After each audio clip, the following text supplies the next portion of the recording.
I'm Brett with Streamlight, and today I'm going to be talking to you about the Streamlight TLR-6 Taurus, a bright, compact, weapon-mounted light.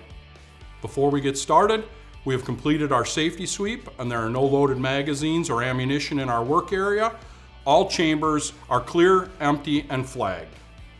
This light is specifically designed to fit the Taurus GX4 micro-compact handgun. This TLR-6 model features both a white LED and integrated red aiming laser, along with ambidextrous side switches. It also features a parabolic reflector, which produces a balance of beam and peripheral illumination. This TLR-6 is ultra lightweight and compact, and securely attaches to the trigger guard of the Taurus GX4 firearm. Its low-profile design also prevents snagging. Windage and elevation adjustment screws are mounted in bushings for long life and dependable zero retention of the laser.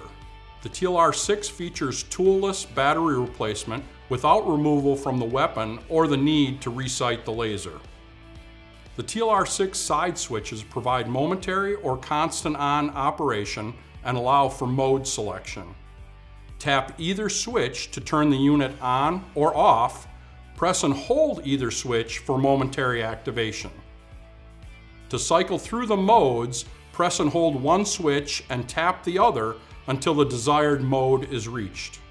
For more information on this light and our entire line of durable products backed by more than 45 years of reliable performance, please visit us at streamlight.com.